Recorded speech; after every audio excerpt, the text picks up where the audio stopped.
ได้มาจากพ่อแม่โดยตรงชีวิตที่เป็นพระที่ยังได้มาเป็นพระตั้งแต่เริ่มเหลือชีวิตอยู่บ่ทันมีพันธะผูกพันบ่ได้ครอบได้ครัวน้ำเขากับแม่เมื่อเป็นได้อยู่นะได้เป็นโสดจนบ่ทันได้แต่งการแต่งงานกับพ่อแม่เมื่อบวชเข้ามาแล้วได้อยู่กับแม่ได้มาตั้งวัดนี่กับแม่อีกนี่แต่แม่บ่ได้บวชกับเรื่องของแม่มีส่วนเกี่ยวของแม่จังว่าแม่เลยมีส่วนของมาตั้งแต่ตลอดมาจนถึงได้ดังวัดดังว่าเริ่มต้นก็ชีวิตที่ยั่งเหลือไว้บ่ได้เป็นตกเป็นลูกเขยผู้ใดก่อนบ่ได้เป็นผัวไปโอ้ยขอไฟหยาบไปจังหน่อย ตรงก็ยังปวดเนาะ ตรงเกินไปที่เหลือไว้หอดจนได้ว่าเป็นห่มผ้าเหลืองนี่โอ้ขันบ่มีแม่สภาพแม่อาตมาเพิ่นเป็นโรคเป็นอัมพาตบุพกรรมอาตมาเลยอยากฝากบุพกรรมของแม่นั้นด้วยความหักลูกหักเต่าคือหมู่เฮานี่ล่ะเลี้ยงลูกเลี้ยงเต่าแต่สมัยเป็นหนุ่มเป็นไม่ดืออ่อนยังหนุ่มจักแม่เลี้ยงผู้ใดล่ะจักแม่เลี้ยงอาตมาก็เลี้ยงผู้ใดน่าจะบ่แม่นอาตมาบ่จักคือผู้ใดล่ะบ่ฮู้มกเข่าไม่ออกมกเข่าให้ลูกแล้วก็ไปเฮ็ดเวียกเฮ็ดงานคนโบราณตั้งใจไฟไว้มกเข่าไว้บ้านนี้หมาแม่ลูกอ่อนก็เลยมากินเข่ามกเข่าแม่ลูกอ่อนมาหมาแม่ลูกอ่อนมากินมกเข่าลูกเรากลับมาได้ทำงานว่าสิมาป้อนเข่าลูกหมากินมกเข่าคืนบักยางแห้งเถายายนี่แต่มาขออนุญาตเราได้เว้าเป็นอุทาหรณ์ให้เฮาทุกคนว่าบาปนั้นบ่ยกเว้นไผจักคนมันยกเว้นว่าเฮาทำในกรณีใดทำโดยความฮักทำโดยความพุทธาถึงที่สุดขาหรือว่าทำเพื่อเอามาถวายครูบามันก็บ่ยกเว้นหมามันกินมกเขาแล้วเครียดให้หมากับหมาแม่ลูกอ่อนผู้เครียดกับแม่ลูกอ่อนบัดนี้ต่างคนต่างเครียดคนเครียดให้หมาก็ฆ่าหมาบัดนี้ฆ่าหมาแม่ลูกอ่อนแม่อาตมาฆ่าหมาแม่ลูกอ่อนลูกมันให้จังไดบัดนี้ขุดหลุมฝังทั้งเป็นโอ้ยกรรมยัดสิว่ามันสาดหนาได้ไม่ออกนี่แต่มาว่าเราให้ฟังให้เฮาเป็นอุทาหรณ์เป็นบุญเป็นกุศลอันใดอาตมาก็น้อมอุทิศไปเพื่อผลบุญที่ได้เกิดจากความสลดสังเวชให้เป็นบุญไปถึงแม่โยมแม่อาตมาขาหมาทั้งเป็นฝังขุดลงมันเพื่อมันสิตายอย่างไรมันก็ยุ่งยึดแล้วว่าโดนที่มันสิตายเพื่อมันสิตายฝังลูกมันนั่นนะ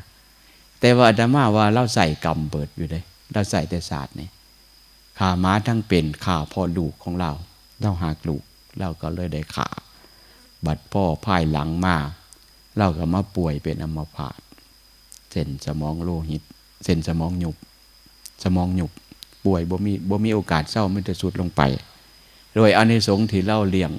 ขาพอทำกรรมพอกับลูกผัวเราก็บ่เบื่อบ่นายนอนอยู่10 กว่าปี17 ปีแต่นอนคักๆนี่ว่าประมาณสัก7-8 ปีบ่เปียบ่มีเปียเหตุที่บ่เปียก็คือลูกเต่าเราหลานสุขุสุคนเอาใจใส่ทั้งพออาตมาทั้งน้องทั้งนุ่งนี่ล่ะจับปีกจับแข้งเปลี่ยนแปลงอยู่บ่เศร้าก็เลยบ่ได้อยู่ในท่าเก่าก็เลยบ่ได้เปียได้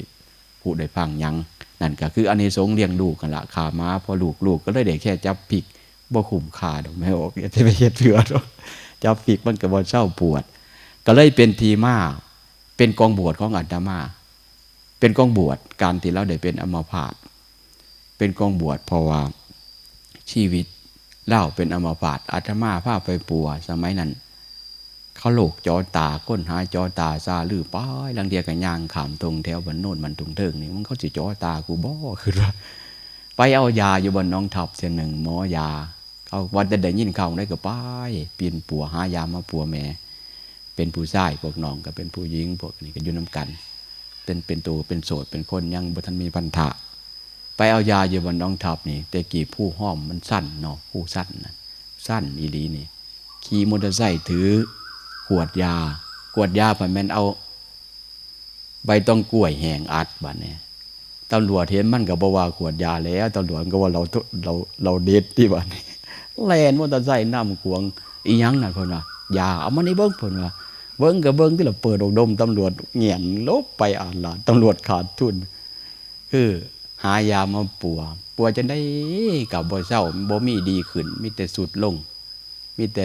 ส่งกับสุดลงไปเรื่อยๆแต่ว่าหังบ่ไหวแต่หังไปทั้งหนาตลอดมีแต่ต่ำลงไปต่ำลงไปก็เลยถึงที่สุดเฮ็ดจังไดก็บ่มีทางเฮ็ดให้แม่สบายใจได้คือโลกบ่มีโอกาสสิดีขึ้นอาตมาก็โดยพันธะตัวนั้นพันธะที่แม่ป่วยพันธะที่น้องบ่รู้ภาษาหมอเล็กกับหมอสร้างกับบ่รู้ภาษากินปลาแดกกินเกียเขาคั่วทนแต่ติดตบหัวกันตบแล้วอาตมาก็ไปนอนเนี่ยมื้อแรงน้องชายนั่นไปนอนเนี่ยมื้อแรงลิตนมันโจดสิให้ลิตนน้องชายมันบ่ฮู้ภาษาลิตนมันบ่ไปตีมันนะย่ามมื้อเช้าไปเข้าครัวมันก็ล่วงใส่ปลาแดกอีกก็ตบอีกตบแล้วก็ไปนอนลิตนอีกโอ้ยมันจะสิบาปนำกันกับบึกเล็กมันกินปลาแดกพ่อเกลือก็ยุบเกี่ยวคนบ่ฮู้ภาษาน้องบ่ฮู้ภาษา2คนแม่เป็นอัมพาตก็เลยเป็นที่มาแห่งว่าพ่อผู้สาวงามๆกับหัวเพิ่นงามอยู่ดอกบ่หารเว้าย่านอยากได้เพิ่น แม่นอีหลีเด้อาตมาตั้งกติกาแต่ว่าบวชเว้าก็หมู่พวกเดียวกันเฮ็ดให้ผู้นำกันโอ้ยเฮาบ่ได้เมียง่ายแล้วเป็นหยังคือบ่ได้เฮาบ่ทันพ่อคนดีพ่อมันเสี่ยวดีซำใดเพิ่นนะดีซำว่าเฮียนเฮามาอยู่นำเฮาได้ดีซำคันเฮาสิไปอยู่นำเพิ่นก็บ่มีปัญหาดอกแต่ว่าสิเอาเพิ่นมาอยู่นำเฮาครอบครัวเฮาเป็นจังซั่นน้องเป็นจังซั่นแม่เป็นจังซี่คือสิบ่มีผู้ใดมาคืนว่าแม่เฮาคือแม่เพิ่นบ่มีผู้ใดว่าน้องเฮาคือน้องเพิ่นคนดีเกรดนี่คือสิบ่ทันมีดอกนะหาบ่ทันพอคันมึงคืนแน่มึงบ่ได้เมียดอกเขาก็เลยแม่นความเขาก็เลยพันธะตัวนี้เฮ็ดให้ได้มีชีวิตอยู่เป็นอิสระบ่ได้ตกไปสร้างครอบครัวบ่ได้ไปเป็นสามีบ่ได้ไปมีเป็นพ่อของผู้ใดนั่นนะก็เลยรอดมาได้27 ปีจังค่อยได้บวชโดยพันธะตัวนี้พันธะที่ว่าสภาวะครอบครัวแม่นี่ล่ะตัวสำคัญที่สุดคือแม่เป็นอัมพาตด้วยความคิดถึงเพิ่นบัดสุดท้ายสิได้บวชอีหลีก็เรื่องของเพิ่นอีกคือเก่าเรื่องจังใดเรื่องคือเฮ็ดจังใดปัวจังใดก็บ่มีความสามารถสิให้เพิ่นสบายใจย้อนว่าโลกมันดีขึ้นโลกมันเศร้าบ่มีแนวเฮ็ดใดให้เพิ่นได้ดีใจจักเที่ยไปนอนเอายุกเอายาเฝ้ายาโรงพยาบาลน้อยโรงพยาบาลใหญ่ยาสมุนไพรยาบ้านนอกยาในเมืองก็บ่มีแนวใดเฮ็ดให้เพิ่นสบายใจก็เลยมาคิดถึงว่าแม่นี่สิให้ปัวให้สบายใจบ่มีทางหมอเขาก็รับรองบ่มีทางหายบ่มีโอกาสหายโดยเด็ดขาดเขาก็บอกแล้วก็เลยบ่มีหนทางใดสิเฮ็ดให้แม่ดีใจได้ก็เลยไปทบทวนถึงแต่ข้าวแม่ดีใจแต่ข้าวอยู่บ้านเก่าอยู่อำเภอสำโรงแต่ข้าวอยู่บ้านขอพี่น้องได้บ้านขอกลับเพิ่นยังบ่ได้มากันอยู่แต่ข้าวอยู่พุ่นคือเห็นว่าแม่ดีใจยังแน่คือเห็นแต่ข้าวแม่ไปบวชพี่ชายไปบวชพี่ชายอยู่บ้านอื่นแล้วลบมาแม่ใจดีหลายเห็นแม่ดีใจแห้งดีใจในการบวชลูกชายไปได้เงินแต่เข้าไปทำงานได้เงินมาใส่หนีปดหนีก็ดีใจอยู่แต่บ่ดีใจปานว่าเพิ่นเห็นลูกชายเพิ่นบวชก็เลยตัวนั้นฝังไว้ในจิตในใจว่าสิบวชให้เพิ่นจักครั้งบ่ได้หลายก็ได้จักให้เพิ่นได้เห็นว่าเฮาบวชเพิ่นคือสิได้ความสุขพอมาถึงตอนสิบวชนี่ก็ยาก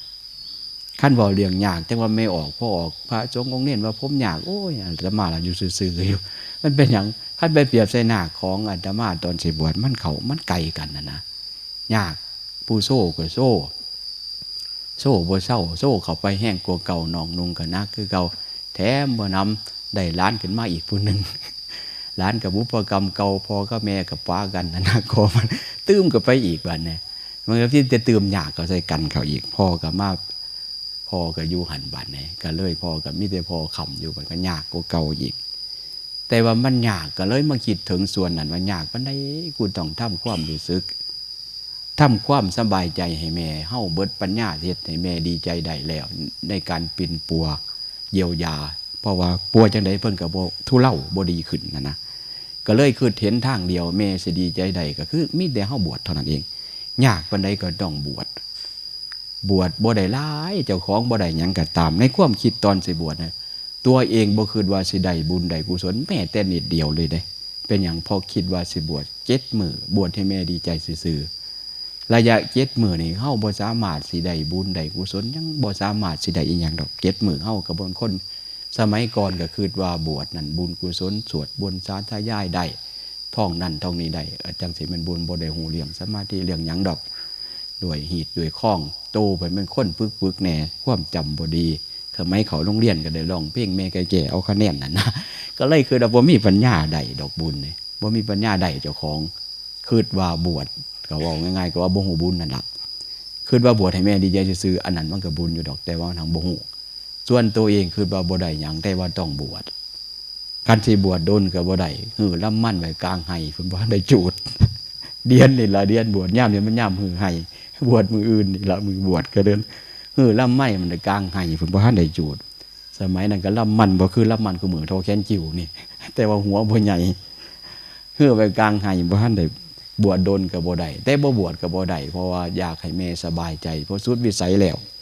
ที่จะหาความสุขให้เกิดขึ้นกับแม่ได้เพราะการปีนปัวบ่มีทางดีขึ้นก็เลยจังว่าชีวิตบวชก็เลยย้อนแม่อาตมาจังได้บวชก็จังได้บวชเพิ่นพอบวชเข้ามาแล้วมันก็คือว่าละวิถีชีวิตบวชเข้ามาล่ะถมทานไว้กองหนึ่งไม่ออกนั่นอยู่ทางเข้าวัดนั่นแหละแต่กี้มันบ่ทันแม่นวัดอยู่แก่นั่นล่ะเอาทานกองไว้บ่ทันได้ถมเอาใบไม้โปกไว้พอได้บวชแล้วบ่ทันได้บวชขากยังเป็นผ้าขาวอยู่นั่นล่ะเป็นนาคบ่เป็นนาคผ้าขาวดอกพอออกพออาตมาแบกบกยกมาถมทานอาตมาน้ำตาไหลอยู่วัดเพิ่นลิตนพอจักสิเฝ้าแม่บ่พอก็เลยว่างเวียกว่างงานมาดน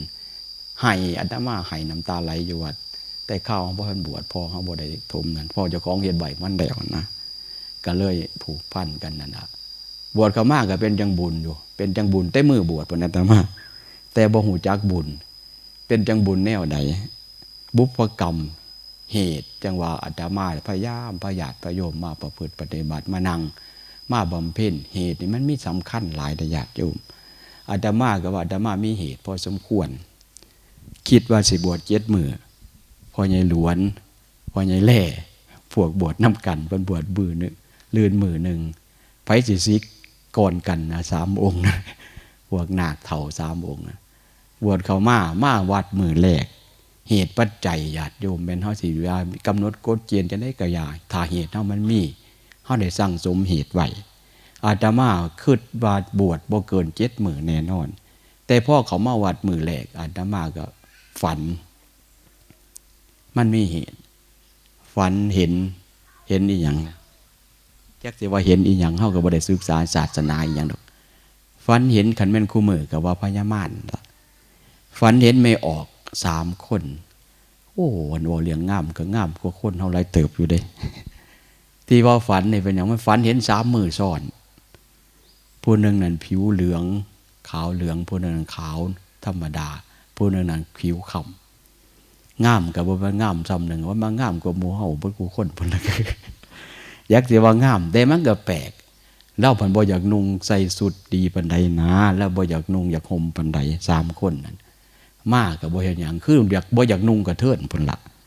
มาเพิ่นมานั่งฟ้อนอ้อมอาตมาอยู่ลักษณะสำแขนนึงนี่ล่ะมายั่วมาย้วนเบิดทุกสิ่งทุกอย่าง3 คนนั่นแต่อาตมามันแปลกคันแม่นบ่แม่นฝันเดี๋ยวสิว่าอีหยังจะเกิดขึ้นแล้วเนาะคันบ่แม่นฝันแต่ว่าในฝันบ่มีหยังเกิดขึ้นญาติโยมนั่งเบิ่งซื่อๆบ่แม่นฝันมื้อเดียวฝัน3 มื้อคนผู้เก่า3 คนคือเก่าลงมาเฮ็ดคือเก่ามาทำแบบเก่าเมื่อยั่วย้วนอยู่คือเก่านอนตื่นขึ้นมาแล้วก็มื้ออื่นมานอนอีกก็ฝันอีกคือเก่า3 คนคือเก่ามาเฮ็ดแบบเก่าอีกมายั่วมาย้วนแต่กี้บ่ฮู้เรื่องศาสนาอีหยังดอก3 มื้อพอมื้อที่4นี่บ่มีพวกนั้นมาฝันว่าได้บวชมื้อที่4บัดมื้อที่4ความเป็นพระบวชก็บวชนำผู้กองบวชนั่นเจ้าของเป็นผู้ตั้งแต่ว่าบวชในฝันนั้นแม่น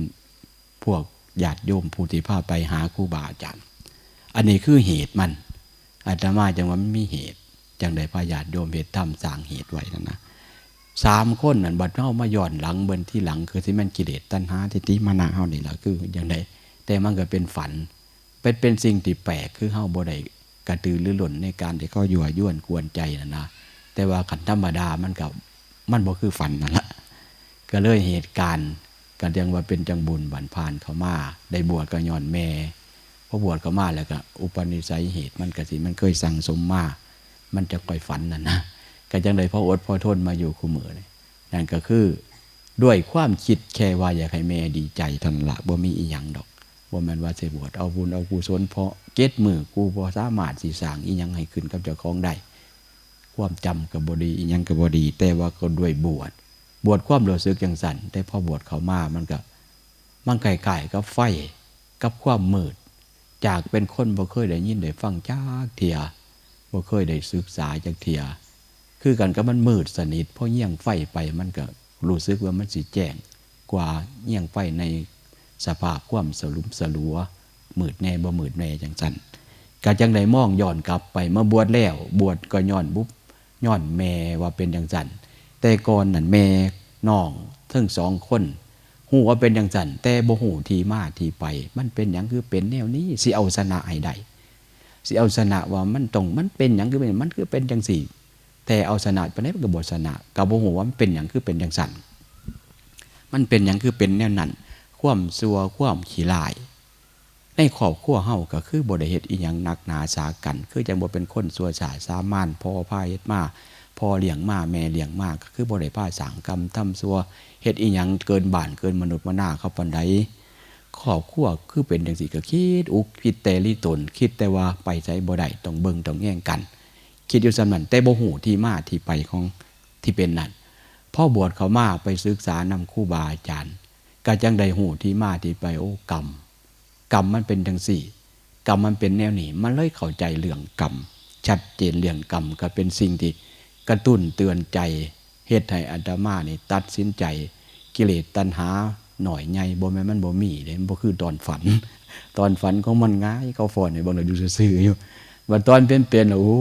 ยไม่ออกอยู่เดชนั่นเว้ากับพวกอยู่เดชบ่ได้มาดอกเนาะอาตมาสิตายอย่าว่าพออาจารย์แสวงว่านเว้าความหลังมันเป็นจังไดแล้ววะพวกเพิ่นไปเรียนมาแต่พูนสมัยก่อนเพิ่นไปเรียนมาแต่เรียนล่ามนักเรียนล่ามมาล่ามกับล่ามอยู่กรุงเทพฯมาล่ามฮอดเมืองเดชอาตมากับพระบ้านนอกไปบิณฑบาตยามหนาวๆนี่จังว่าไม่ออกเฮาก็แต่งเนื้อแต่งตัวนี่ก็ระวังแน่เด้อทำลายความรู้สึกแท้ๆเพิ่นใจผามาอาตมาอวยขำจังซี่เอาแต่บาทเดออกไปโอ้ยมันถูกหลายมันถูกนำไม่ออกนุ่งผ้าขาเหย้าผ้าขาเหย้าว่ามันผ้าขาสั้นคือจงขาไว้เหย้าผ้าสั้นๆมันอย่าว่างได้ผ่ากาเหย้านี่แล้วว่างนี่แท้ผ่ากาเหย้านี่อันตรายแท้ๆโอ้ยสิตายมือได้กับมือนั่นลบมาหอยว่าอาจารย์เอาผ้าห่มไปให้มันในเอียนนั่นมาเป็นหยังมันขึ้นจากบ่จักหนาวบ่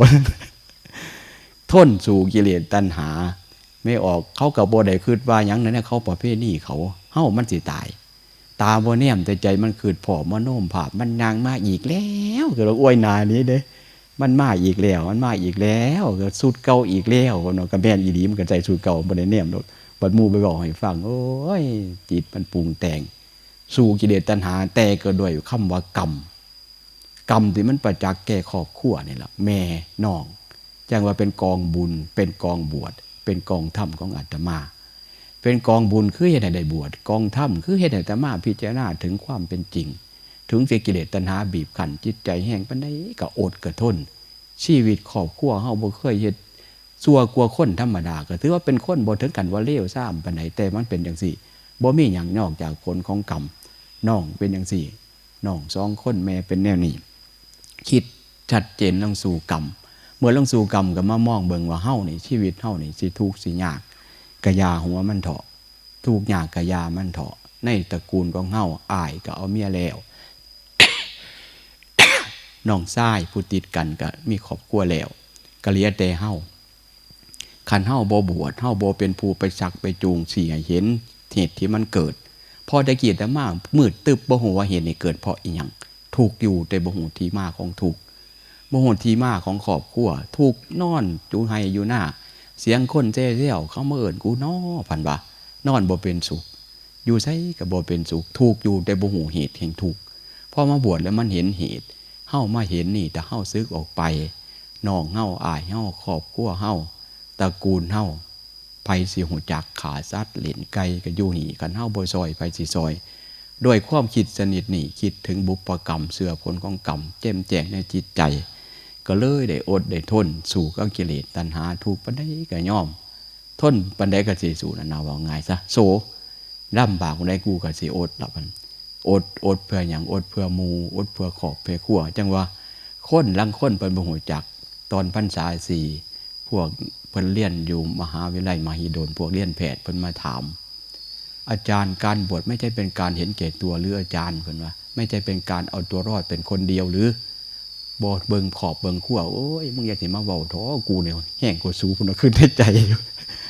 มึงอย่าสิมาเว้าควบนี่ต่อคืนว่ากูคืนกูหัวมึงบ่ได้คืนในใจคืนจังซี่นะกูคืนจนกูกินสิบ่ได้นอนบ่หลับมึงอย่ามาเว้าควบนี่ต่อคืนในใจอยู่คือเขาบ่เข้าใจชีวิตนักบวชผู้มีศรัทธาบวชในพระศาสนานี่บางครั้งบางที่ญาติโยมก็สิคิดว่าเพิ่นบ่ห่วงขอบห่วงขั้วห่วงพี่ห่วงน้องห่วงพ่อห่วงแม่ห่วงญาติโกโหติกาบ่ห่วงนะโอ้ยว่ามันห่วงนี่ไรเติบอยู่แต่มันมองเห็นคนละมุมห่วงสุดๆมันเห็นเหตุมันนั่นล่ะก็เลยเป็นเหตุได้โอดได้ทนโอ๊ตบาดเนี่ยโอดแล้วตัดสินใจทุกปานใดก็สิอยู่ยากปานใดก็สิอดจังได๋ก็สิแต่พอมาตัดสินใจว่าสิอยู่เนี่ยมันมาฆ่าตัวนึงอีกปันแมวมาฆ่าตรงที่ว่าอยู่นี่มันอยู่เสียคืออยู่หนีบัดมันมาลังเลตัวนี้อีกลังเลว่าเขามาเนี่ยเพื่อเอาตัวรอดกูผู้เดียวคือกูมาเพื่อผู้อื่นเพื่อศีลเพื่อธรรม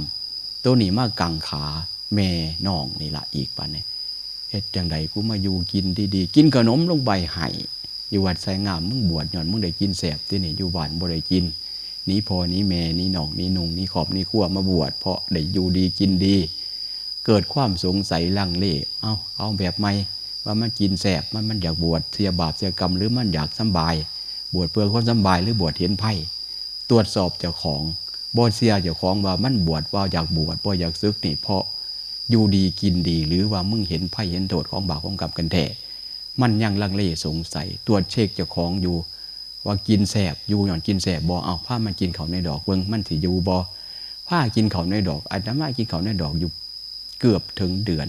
เหลืออยู่มื้อนึงสิถึงเดือนกินเขาในดอกซื่อๆกินเบิ่งหยังกินเบิ่งว่ากินเขาในดอกมึงก็สิอยู่บ่มึงอยู่พอได้กินขนมข้าวต้มกินลาบหมูเป็ดไก่บ่มึงอยู่พอมีศรัทธาเบิ่งเจ้าของกินเขาในดอกมันแห่งแต่อยากอยู่เก่าในคนปฏิบัติบ่ฮู้จักเจ้าของบางที่ปฏิบัติแบบบ่ฮู้ว่าปฏิบัติได้ญาติโยมที่จริงการกินข้าวในดอกไม่เป็นการบำเพ็ญเพียรแต่เฮากินเพื่อเบิ่งเจ้าของว่ากินข้าวในดอกแล้วสิยังมีศรัทธาอยู่บ่มันหยุดอยู่หย่อนเห็นข้าวต้มขนมก็บ่นี่คือจังสั่นนะบ่แม่นว่าเห็นหม้อข้าวต้มใหญ่ก็คือจักบวชนั่นนะคือยังเขาว่าอันตัวต่อไปบ่บอกดอกว่า อันนี้กินข้าวในดอกมันก็แฮงแต่อยากอยู่แห้งมันเฮ็ดจังไดบัดอยากอยู่มันมาลงหวังว่าอยากอยู่อย่างเดียวอยากอยู่แต่ว่าภาระก็ยังหลายบัดเนี่ยภาระก็ยังเต็มเฮียนเต็มซ่านภาระมันหลายอย่างหลายเพราะคิดว่าเป็นภาระคิดว่ามันคิดเหมาว่าแต่เจ้าของเป็นภาระโดยความเข้าใจวันถือคักปานใดอยากบวชแต่ว่าภาระก็หลายมันก็เลยมาลงอยู่หม่องว่าจังซี่เนี่ยลงหม่องใดลงหม่องว่าอยากบวชแต่ต้องศึกอาตมานี่บ่คือหมู่แล้วพูดโทบ่ค่อยมีเพราะความบรรษาแหละบวชอยากบวชมีศรัทธาแต่มึงต้องศึกเป็นยังศึกมึงมีภาระอยากบวชก็อยู่บ่ได้ต้องศึกคิดจังซี่บ่แม่นศึกว่าสิไปเฮ็ดหยังจนถึงที่สุดได้เว้ากับอาจารย์แสวงภูรมานี่ล่ะเมื่อวานพุทธเทศตอนเช้าอาจารย์อีหยังคุณแสงพุ่นผมนี่การศึกผมบ่ศึกย้อนอันอื่นดอกเด้อว่าผมบ่ศึกย้อนไม่ออกงามไม่ออกสวยดอกผมศึกย้อนครอบครัวคือทอดแม่ผมว่าจื่อไว้ดีๆเด้อคุณแสงพุ่นก็เลยคือจากบวชมึงต้องศึกพอหยังศึกเพราะห่วงแม่ห่วงพ่อห่วงน้องห่วงนุ่งห่วงครอบครัวอยากบวชแต่ต้องศึกกับภาวนาอย่างสั่นอยากบวชจนใจสิขาดแต่ว่าต้องศึกจากอีหลีเนี่ยอยากอยู่บ่มันอยากบวชอยากอยู่เป็นพระพอเสียผลบาปกรรมตัดสินใจมันกลับมาลังเลอีกตอนที่แหลกตัดสินใจว่าเฮ้านี่แหละสิซอยครอบครัวเห็นบาปเป็นกรรมมันกลับมาล้วนเล่อีกศกโยกสองล้วนเลี่ยในความห่วงเขามาแทรกอีกมันห่วงหลายอยากอยู่แต่ว่าต้องศึกบัดนี้พอมีภาระภาวนาได้เรื่องนี้อยู่เบิดปีเบิดพรรษาบัดสิมาคิดปงคิดลงใดบัดสิมาปงเรื่องขอบเรื่องขั้วใดปงใดหย่อนผู้ใหญ่บ้านก็มีคุณพอสมควรอยู่มีคุณแต่เบื้องต้นได้บวชก็พอคิดถึงเราบวชแม่ดีใจก็เลยคิดถึงอยากเฮ็ดอย่างน้อยก็ได้เฮ็ดบัดสิโปงใดก็โปงนอนใดหย่อนผู้ใหญ่บ้านโปงขอบโปงขั้วใดผู้ใหญ่แหวงนี่ผู้ใหญ่แหวงบนน้องเขื่องนี่โปงใดวิธีใดแต่ก่อนอยู่เฮียนอาตมาอ้ายน้อง3คนนี่ คันพ่อกันซ้ำเสี่ยวเขาเห็นกันว่ามาผู้บ่าวผู้สาวใส่คุยกันที่แต่บ่เมียนไปพ่อแม่นอายกับน้องคุยกันอิ่มเบิดมือบ่เว้นว่านัวหัวมวนหัวโอ้อยู่ซ้ำนั้นมวนเป็นคนบ่ถือกันขันย่ามอาตมาเนี่ยผมยาวผู้ใหญ่แหวงเรากับบ่ไหวบอกยังได้มาตัดผมบ่ไหวแล้วบ่ได้ว่าเจ้าหัวบ่ข้างว่ายังดาวเนี่ยมากูจะตัดให้แล้วว่าบ่ได้ถือซ่ากันเทิงทุกคนเทิงพ่ออีเพ่นเทิงอาตมาเทิงผู้ใหญ่บ้านบ่ได้ถือทิฏฐิมานะว่าตัวกูมึงอย่ามายุ่งบ่มีส่วนนี้ในครอบครัวอาตมาผู้ใดบ่เหมาะบ่ควรสามารถสิจัดการกันได้ทันทีบ่ถือซ่ากันคันเฮาอยากเป็นอิปปีแน่เอ้ยมึงบ่คือดอกเบิ่งมึงเดี๋ยวสิไปซ้ำบางมานี้บ่นะจับหัวมาดึงผมหน้าผากมามีตาแล้วใส่จุดออกก็แล้วกันไปบ่ว่าหยังกันถือกันเว้าเสียงดังเสียงคอยถือกันมาจังซั่นตลอดบัดต่อมาเพิ่นไปมีเมียบัดอาตมาจะได้โปร่งได้แต่ก่อนผู้ใหญ่แหวงไก่บ่ขาได้อยู่บ้านบ่ขาไก่บัดเพิ่นไปมีเมียบัดไปมีครอบครัวไปอยู่บ้านไปออกเพิ่นอาตมาได้ยินแล้วเว้าบัดมาคุยกันเพิ่นเอาลูกเพิ่นก็ได้ไม่ออกเพิ่นก็ได้ลูกน้อยเพิ่นมาเนาะแขนดูลูกไว้ก็คุยกันคือเก่าเด้บัดนี้คุยไปคุยมาดูก็เสียงดังขึ้นหน้าคือเก่านะสไตล์เดิมนี่ละเสียงดังขึ้นหน้าบ่ฆ่ามึงพุ่นอย่าเว้าดังหลายลูกกูสิตื่นบ่อาตมาสะดุดยุบเลยบัดลูกกูสิตื่นแต่กี้มันบ่เคยเว้าควมนี่หว่าคือว่ามันคือเว้าควมนี่เนาะคือโอ้แสดงว่ามันมีลูกมันมีเมียแต่ก่อนเขาบ่ทันมีลูกมีเมียแต่ก่อนเรามีแต่น้องหญิงน้องชายบัดนี้เรามีภรรยาเรามีลูกก็เลยเข้าใจสะดุดตอนเราบอกข้ามอย่าบอกแห้งแล้วลูกกูจะตื่นแล้วก็หายเฮานั่นนะแต่กี่มันคือบ่หายกูเนี่ยนี่ว่าคิดว่าไปคิดเบิ่งโอเขามีครอบครัวขึ้นเขามีพันธะก็บ่คิดหยังดอกตอนเป็นโยมบ่คิดหยังบัดตอนไปนึงอีกบัดนี้ไปยามเพิ่นอยู่บ้านเพิ่นมันบ่เคยขาไก่เฮาพยายามมันจับไก่คัดปีกเอาไปหลับจ่อยเพิ่นว่าเฮ้ยมันคือบ่เคยใส่มันเองก็บ่ขามันมามีเมียมันคือสิขาคือว่าโตก็ถือไก่ไปเทิงเฮียนพี่นางมันต้มน้ำร้อนถาน้ำร้อนลวกร้อนแล้วได้เอาเพิ่นโอ้ยกูบ่เคยขาคนไก่ยังจะไม่กูขาอีกเนาะลูกผู้ชายก็เลยได้ขาซะจังแล้วก็งำอยู่คนใจบุญนี่มีขอบมีขั้วใจเป็นบาปก็มาหลายเติบโตคิดทบทวนบัดไปบวชบัดสิโปงเรื่องพ่อแม่ครอบครัวใดโปงใดย้อนเข้ามาบอกหามึงอย่าเบาแห้งหลายลูกกูสิตื่นว่าซั่นโปงใดวิธีใดไปคิดทบทวนน้อง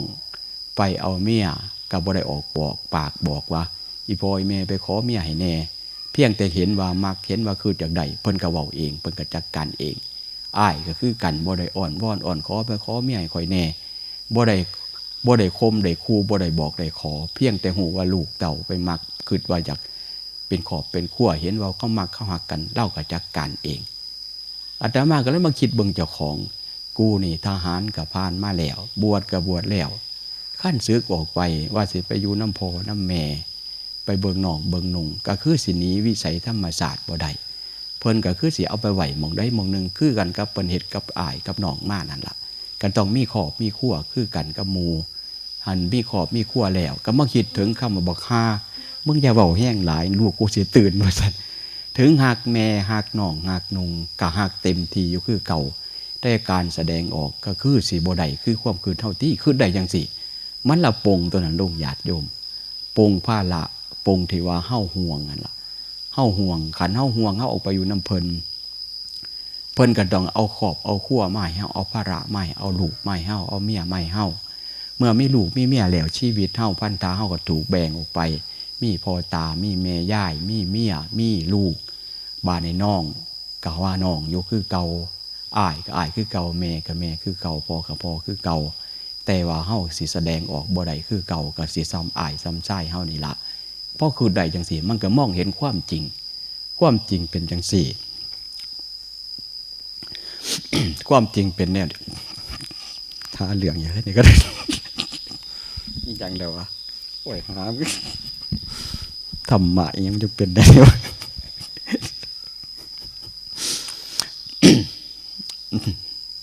ซึ้งโผดไหมธรรมะขาดสติโอ้ยมันลำบากตรงนี้แหละความจริงมันปรากฏเนี่ยมันก็เลยมองเห็นชีวิตมันก็บ่สามารถจะไปชู้กันได้ตลอดไปเป็นไปตามธรรมชาติ เห็นอ้ายคือเห็นคำบอกของอ้ายแต่ว่ากับบนมันอ้ายสร้างหนองอ้ายนี้ยังดอกเพียงแต่ว่าสภาพมันต้องรับผิดชอบขึ้นหลายกว่าเก่ามันต้องมีพันธามากขึ้นกว่าเก่าสิมาแสดงออกคือแต่ยังบ่ทันมีพันธะบ่ได้พอคิดถึงมองนี่มันก็เลยมายกขอเปรียบเทียบใส่เจ้าของเปรียบเทียบชีวิตเจ้าของว่าถ้าเขายังเป็นชีวิตที่เป็นชีวิตที่บ่ทันมีพันธะบ่ทันมีลูกบ่ทันมีบุตรบ่ทันมีพื้นเปิ่งเกิดมาน้องก็ยังอยู่ซ้ำเก่าพ่อก็ยังอยู่ซ้ำเก่าแม่ซ้ำเก่าบ่ได้เพิ่มขึ้นเฮาก็ยังสิได้สิ่งที่เป็นประโยชน์มากกว่าสิ่งใดสิเป็นประโยชน์เฮามองเห็นว่ามีคุณค่า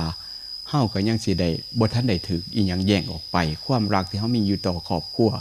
ก็ยังสิเต็มอยู่คือเก่าโดยบ่ได้ถูกแบ่งถูกหารถูกซ้อยออกไปก็เลยคิดได้จังซี่ก็เลยปลงเลี้ยงแม่ลงได้ปลงเลี้ยงครอบครัวได้ปลงย่อนผู้ใหญ่แหวงปลงย่อนเบิกหามึงอย่าเว้าแห้งหลายลูกกูสิตื่นไปคิดตอนเป็นพระตอนเฮาไปอยู่ในศีลในธรรมมันบ่คือเฮาคิดตอนนั้นตอนเขาว่าบอกหามึงอย่าเว้าแห้งหลายมันอยากสั่งเขาแน่กระเทินด้วยตอนนั้นตอนได้ยินใหม่ๆมันอยากสั่งกระเทินเพราะตอนไปคิดเป็นพระมันมองถึงสภาวะความเป็นจริงมันย่อมเป็นจังสันแม่นเฮาก็ต้องได้เว้าความนั้น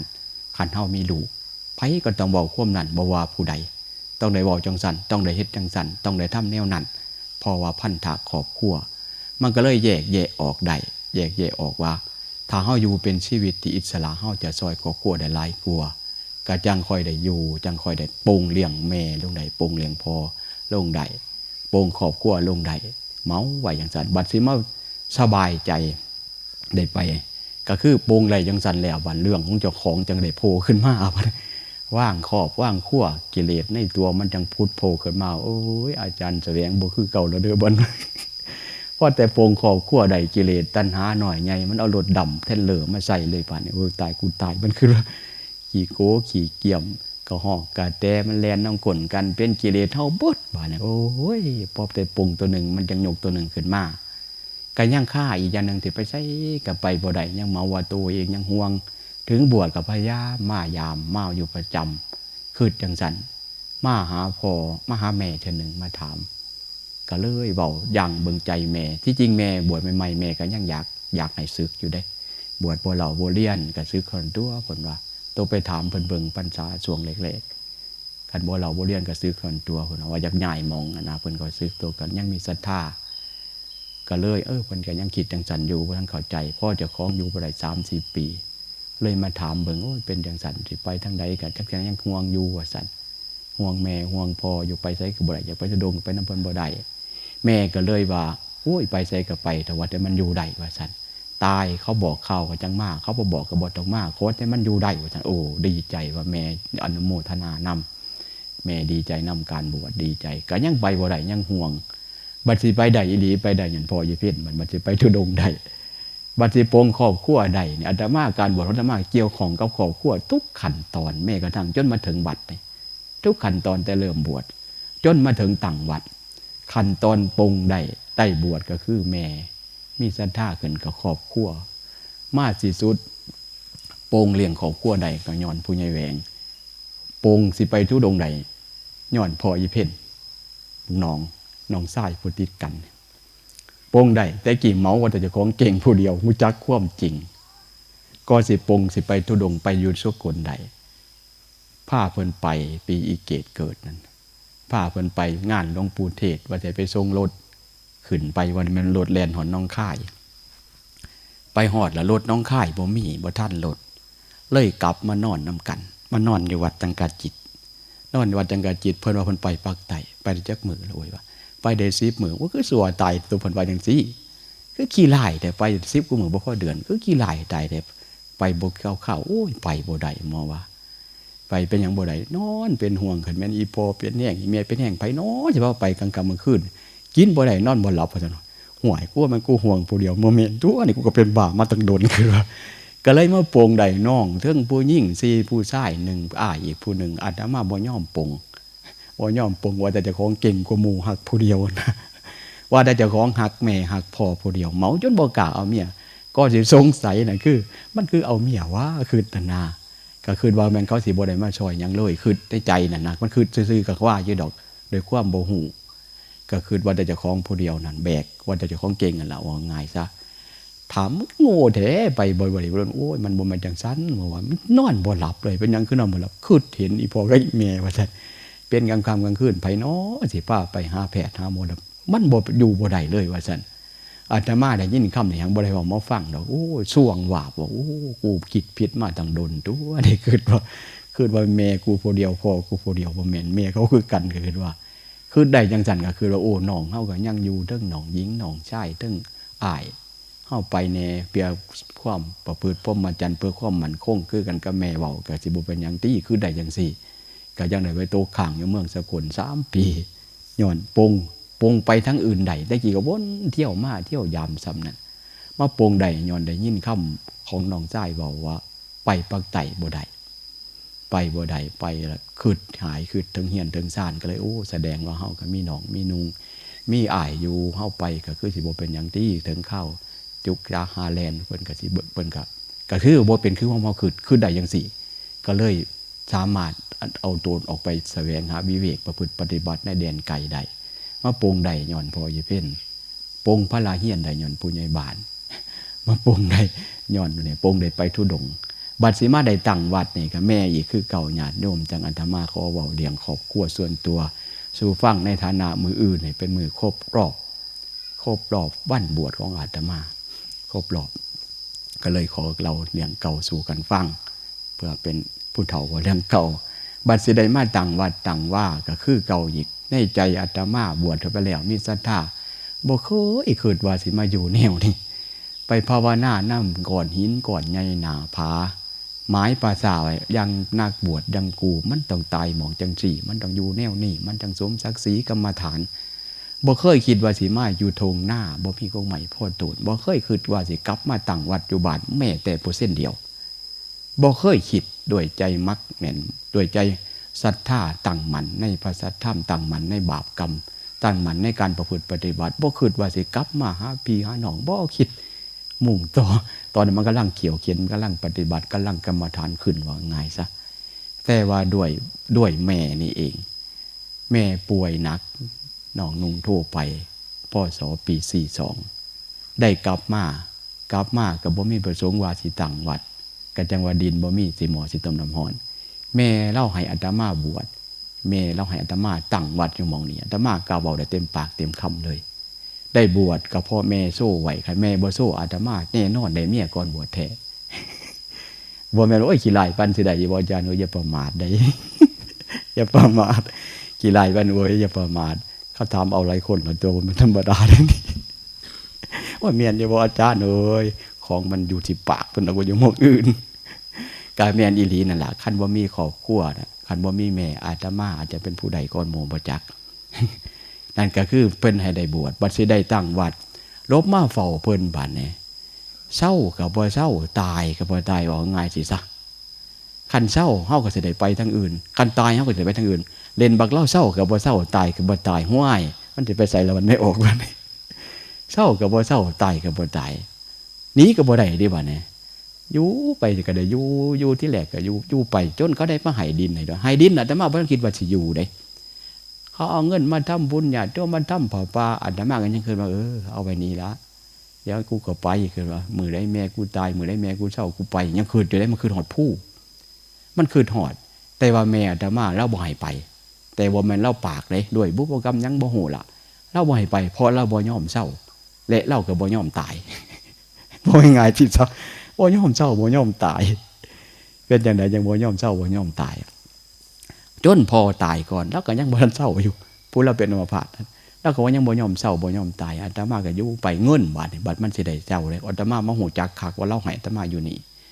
มาหูจักญาติโยมทำบุญเล็กทำบุญน้อยเงินร่วมกันแล้วได้ประมาณสัก200,000ตอนนั้นมีคณะกรรมการหลายผู้หลายคนคิดว่าอาจารย์ได้เงินได้ทองบ่เฮ็ดอีหยังบ่ทำอีหยังบ่แม่นเพิ่นสิฮุบเงินสึกหนีบ่คือที่ละบางคนก็สิเว้าบ่จักผู้นี้อาตมาลิตนโยมญาติโยมเป็นบาปเพราะจิตอาตมาบ่มีแม้แต่เปอร์เซ็นต์เดียวว่าสิเอามาเป็นของตนเอามาเป็นของพี่ของน้องของครอบของครัวของญาติตระกูลบ่คิดแม้แต่เปอร์เซ็นต์เดียวว่าสิเอาแต่ว่าด้วยอันเฮาบ่เฮ็ดหยังทำหยังก็เลยเป็นเหตุให้บางผู้บางคนก็เว้าบางคนก็คิดสงสารญาติเขาเจ้าเป็นบาปเป็นกรรม ย่านเป็นบาปเป็นกรรมก็เลยตัดสินใจซื้อของสิเหตุไปซื้อของญาติโยมไปสั่งของมือแรกสั่งของมือแรกจ่ายเงินก่อนแต่ของพันมา130,000 บาทสั่งแล้วของมาภายหลังเขานัดประมาณสักอาทิตย์หนึ่งสิมาส่งไปสั่งของกลับมาแม่อาตมาป่วยนักสุดต้องอย่างแห้งมาหอดบ้านเลยนักแบบสิบ่ยั่งเลยละวันนี้อ้าวแปลกเพราะแต่สั่งเลยสั่งของจ่ายเงินพันธะเกิดขึ้นแล้วทางเกียงผูกสั่งรบมาบ้านแม่หนักสุดลงแห้งอีก2 มื้อแม่ตายบัดแม่ตายมันจะไปจากไหนล่ะอันของ150,000 130,000สมัยนั้นบ่คือยานี่ได้เล็กเส้นละ100 กว่าบาทปูนสอบละ50 บาทเอารถแท่นเรือมาส่งเอาเบิ้งบานปูน500 สอบมึงไปเบิ้งมึงจะไปได้บ่บาทนี้ปูน500 สอบเล็ก10,000เงิน100,000 กว่าบาทสมัยนั้นศาลาตั้งแต่พื้นล่างตีนจนข้านเสาตอหม้อเบ็ดเสร็จเรียบร้อยมันได้ไปใช้ได้ละเงินตั้ง100,000บัดนี้แม่พอได้สั่งของจ่ายเงินแล้วเราสิฮู้ว่าไปใช้บ่ได้แล้วมันผูกแล้วเราสิว่าติดบ่วงแล้วนะว่าซั่นเราเครื่องผูกพันมันเกิดขึ้นแล้วเครื่องผูกพันกับสถานที่มันเกิดแต่ก่อนมันบ่ทันเกิดเพราะบ่ทันได้ยังอีหยังลงมันเกิดเครื่องผูกพันในระหว่างสถานที่กับพระแล้วคือเป็นผู้สั่งมาแล้วต้องเป็นผู้บริหารใครมันเป็นเงินซื้อเอาไปติ่มไว้วันได้วันหนึ่งมันก็แล้วนะไปติ่มน้ำครูบาอาจารย์องค์ใดองค์หนึ่งก็แล้วแต่ว่าพอเป็นวัตถุเข้าของแล้วมันเป็นเกิดเครื่องผูกแม่อาตมาก็สูดหนักตั้งแต่ลบมาหอดบานจากหันได้2 วันสั่งของวันที่4แม่อาตมาตายวันที่6ตายกันในไม่เผาอยู่ในหม่องนี่แหละหม่องย่อสลาเนี่ยหม่องสลาปัจจุบันจังอาตมาได้มาตั้งวัดกับพ่อแม่นั่นเองได้บวชก็ย้อนแม่ได้เกิดก็ย้อนแม่อีหยังก็ได้ย้อนครอบครัวจังว่าผูกพันเกี่ยวของกันจนมาถึงปัจจุบันนี่ล่ะจนได้เป็นทีไปทีมาจนได้มาญาติโยมได้มาร่วมเป็นสถานที่เฮาทั้งหลายได้มาร่วมประพฤติปฏิบัติกันก็จะได้มาสู่มาทนกันกับศรัทธาญาติโยมผู้ร่วมสร้างโฮมกันมาก็หลายผู้หลายคนก็ตายไปแล้วแน่เป็นบางคนนี่แหละที่ไปที่มาหลายคนอาตมาก็เลยถือโอกาสเอามาเว้าสู่ฟังในเช้ามื้อนี้ล่ะเว้าสู่ฟังในเหตุความลำบากที่เกิดขึ้นมาก่อนและเกี่ยวของกับที่ไปที่มาของสถานที่มักปานใดก็บ่ได้อยู่อันเลี้ยงหม่องอยู่วัดนี่ก็คือการญาติโยมพระสงฆ์องค์เจ้าบุพกรรมเหตุภายนอก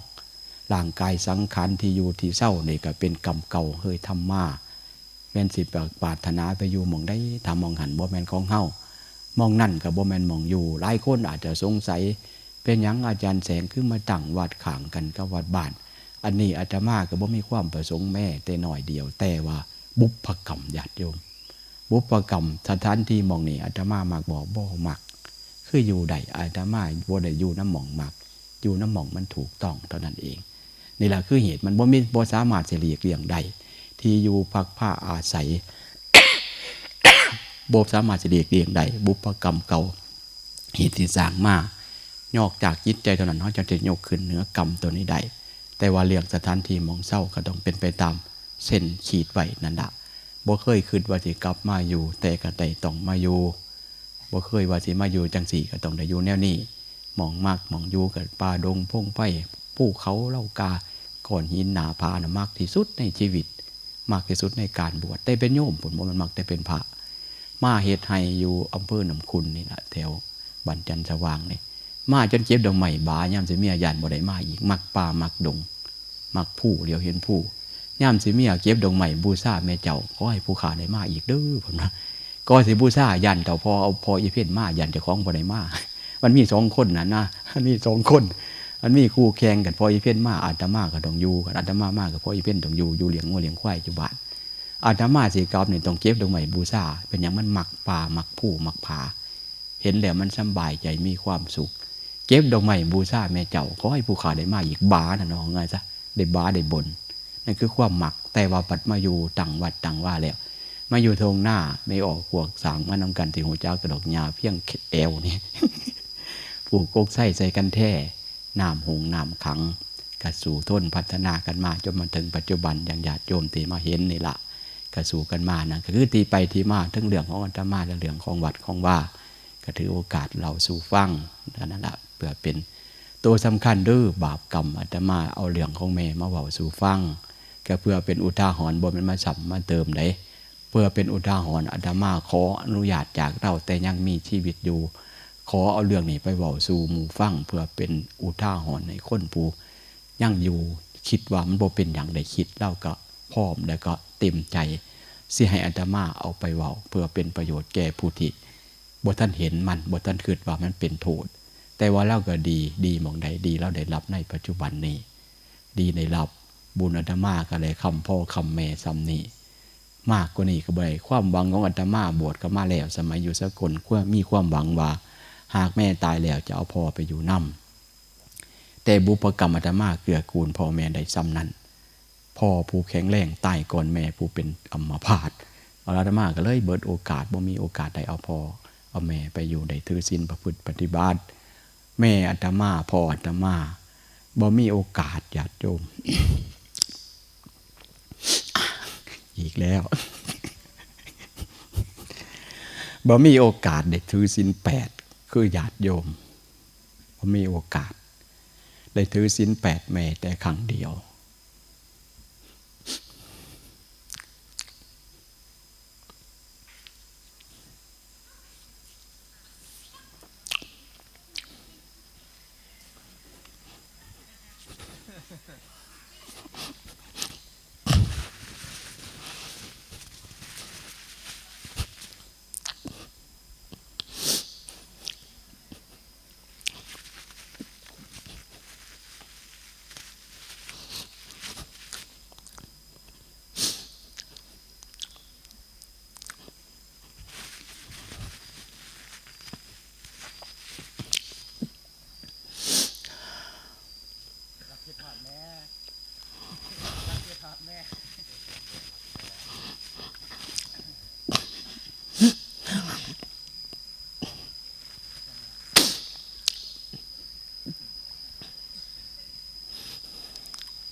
แม่อาตมาบ่เคยมีโอกาสได้ถือศีล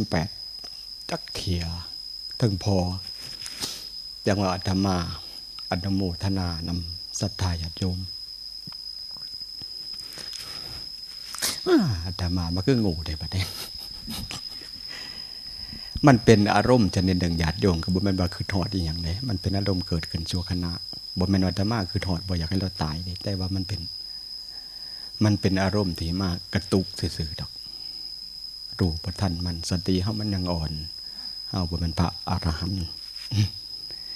ก็เลยนี่ล่ะญาติโยมจังการธรรมะทุ่มเททุกวิธีทางเพื่อสิให้ไม่ออกพอออกทุกคน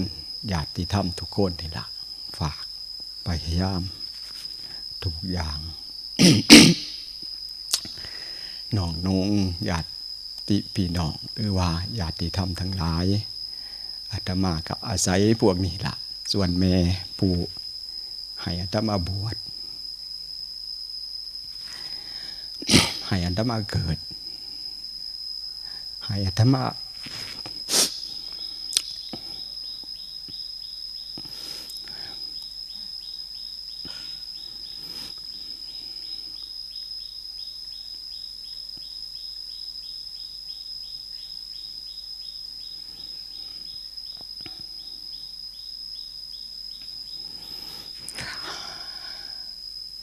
เอาเป็นว่าเราบ่ได้ถือศีล8ซะเนาะ เราบ่ได้ถือศีล8พอออกคอผู้บังเกิดเก่าอาตมาก็บ่ได้ถือแม่ผู้บังเกิดเก่าผู้ให้บวชผู้ให้มีส่วนให้ได้บวชมีส่วนให้ได้เกิดมีส่วนให้ได้สร้างวัดสร้างว่าเราบ่มีโอกาสได้มาถือศีล8คือศรัทธาญาติโยมก็ขอ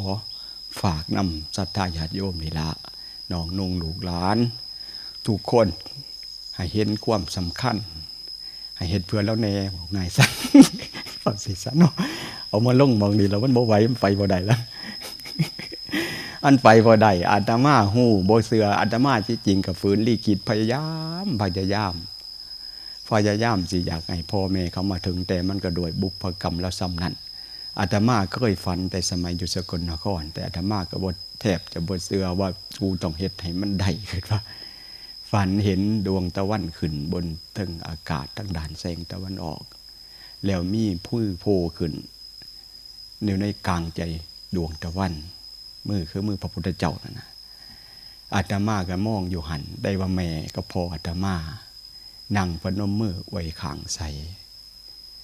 แม่ก็พออาตมาบ่มีโอกาสได้มาประพฤติปฏิบัติ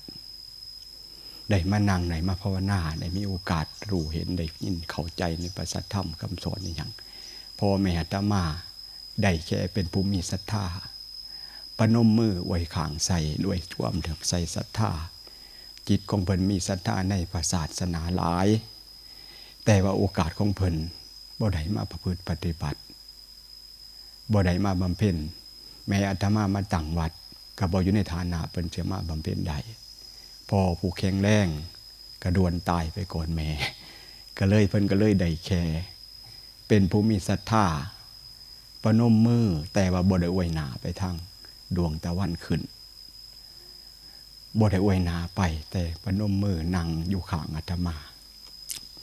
นั่นคือบุพกรรมเพิ่นแต่เรื่องศรัทธาเพิ่นที่ได้บวชอยู่มาถึงป่านนี้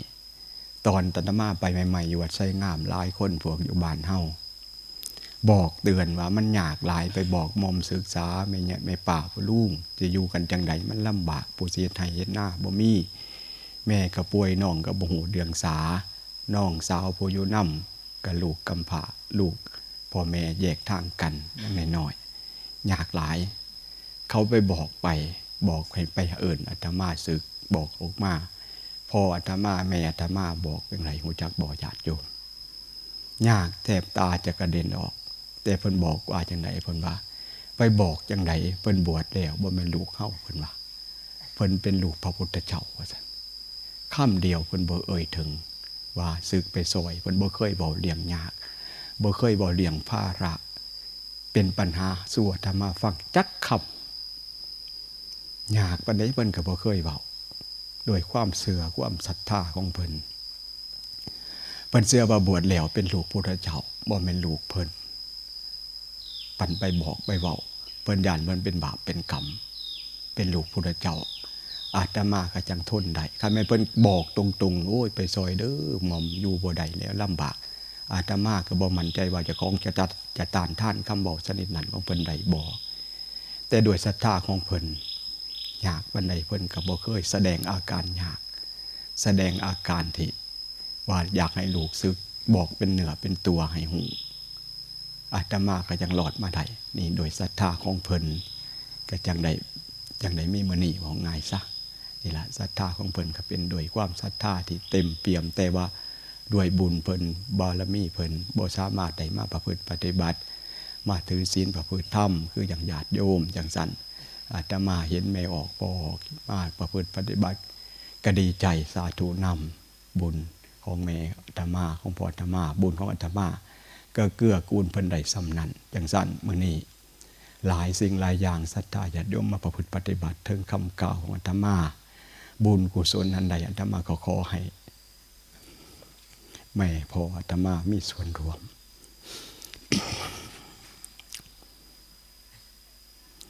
ในการประพฤติปฏิบัติในมื้อนี้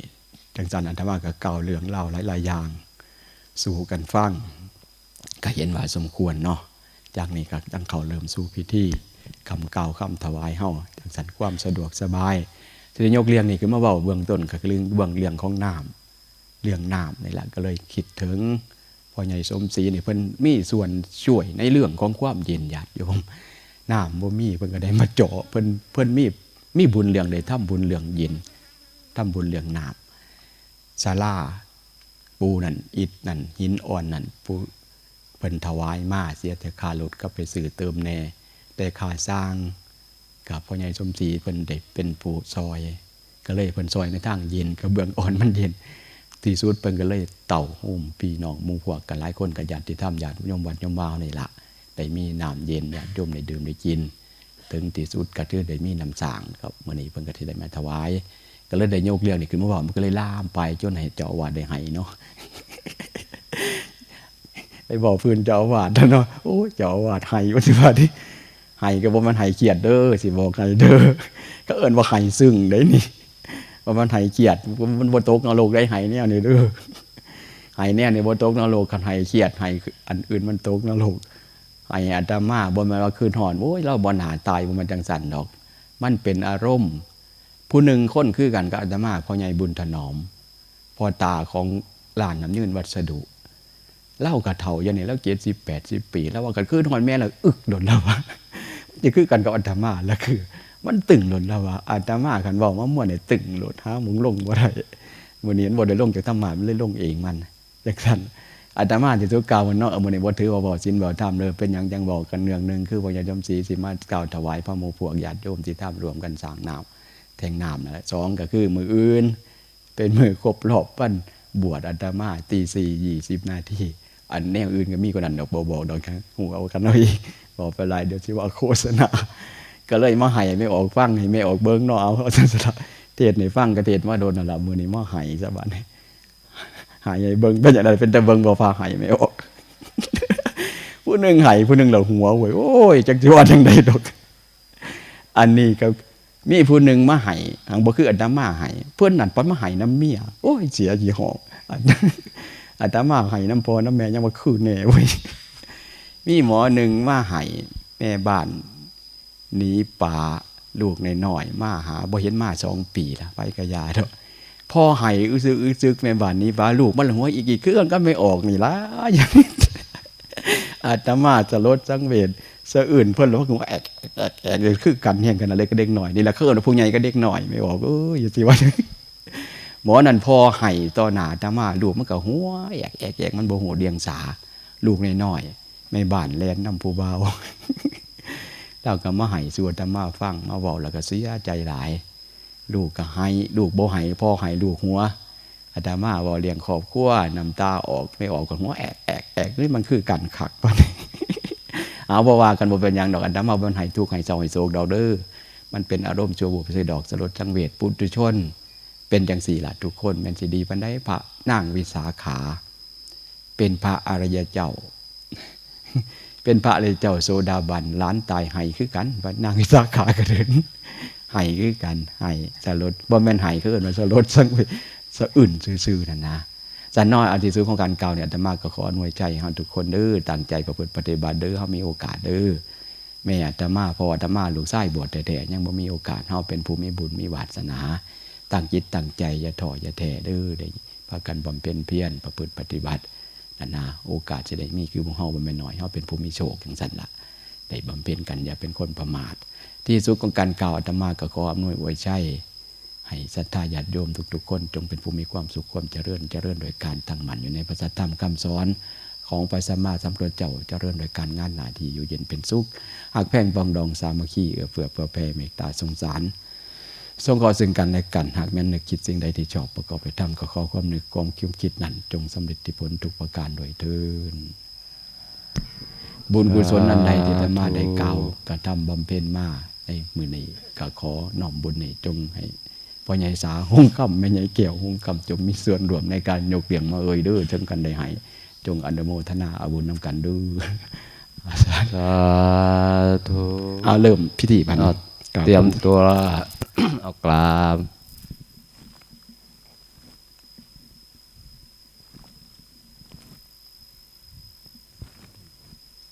ยกหรือว่าขั้นตรงใหม่ยังอันปุ่นยังกะละมังถืออีกเนี่ยมันหลายคนถืออยู่เตรียมตัวกล่าวคำบูชาพระรัตนตรัยพร้อมกันหิมินาสการเรนะตังพุทธังอภิปูชยามาหิมินาสการเรนะ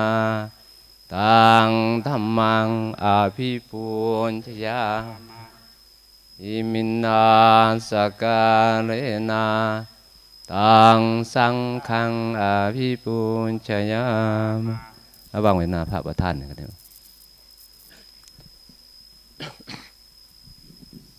เตรียมตัวไว้พร้อมกันอะระหังสัมมา